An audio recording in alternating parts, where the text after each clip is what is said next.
Hi guys, welcome back to my channel. This is Global Beauty TV. I'm currently based in Canada. In my last video I shared some tips on the things you need to know before getting your driver's license here in Canada, and this video I'm sharing how I failed my road test. I failed it. Not proud to say, but at least let me share some tips.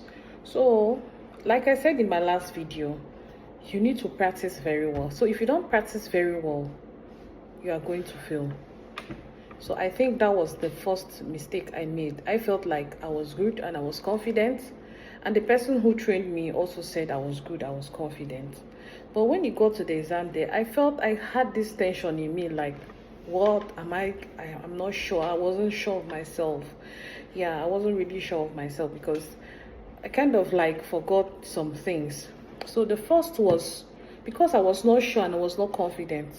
My speed limit was too much. Where I was supposed to do 50, I was doing 60. And immediately it passes 50 and it's 55 minus 10. There's no two way about it. And the man will tell me my speed, and I'm like, oh. So by the time you want to apply the brake abruptly to reduce the speed, you will still subtract your points. It looks like you're not driving confidently.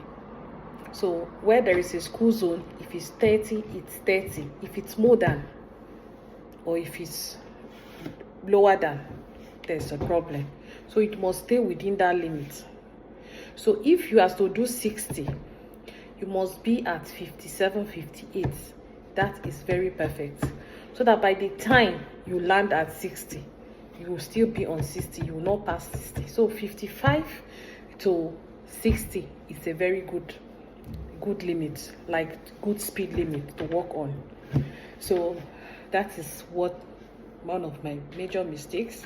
So if you had mastered the driving very well, like you had access to vehicle, you had access to someone that will always give you vehicle to practice, my dear, you will not have any problem with speed limit because you'll be able to control your speed limit.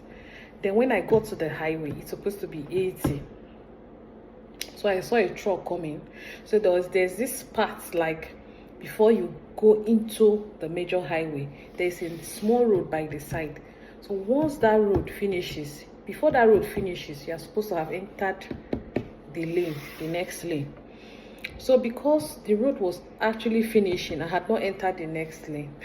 I saw a truck coming. I kind of like slowed down for the truck to pass, and the man gave me -10. He said, this is highway, I'm not supposed to slow down.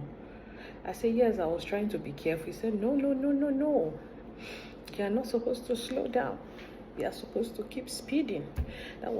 That is why you have the road by the left. It's supposed to help you to be able to navigate your way to the next lane. That was noted. Then other small things, like the stop sign say I was stopping too much. So I knew what actually made me to fail was because I did not master the route very well. And again, where I was practicing was different from the place I did my test. So the whole place was kind of confusing. So when I said it's good for you to learn very well, like master all the routes you feel like you need to master. So for you to master all the routes, you need to create more time. You need to spend more money. You need to have access to vehicle. Like you need to have access to vehicle. Sometimes you might have a friend that has a vehicle, and if the friend has mastered those routes, fine. Sometimes you might not have a friend. You need to get this guide from the driving school because they are the ones that know all those routes. So for you to get this guide, then that means you need to spend more time and more money. So it's not about rush. So you might know how to drive, but if you don't master the route, know where to enter, how to, the lane changing, you're on your own. They are not telling you how to change the lane. No. They will tell you, well, you are responsible for your lane changing. When it's time to move, you can move. So you are responsible for your lane changing. They are not to tell you, the only thing you hear is go left, go right. After the traffic, go left. The next turn, move forward, just like that. That is the only thing you hear until you get back to where you started from to access Nova Scotia. So these are the major tips I feel like I'm sharing. So if you have plans of doing your road test, please practice very well. Make friends with people that have cars so that you can gain confidence. Then also, once you gain confidence very well, you will just meet any of the driving school instructors, pay them some money, because you have gained confidence in the road. They will take you through the route. Just tell them you need to learn, they need to take you through the route. You can do one route, you can use 1 hour to do 2 routes.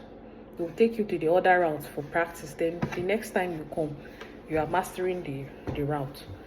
So that is it.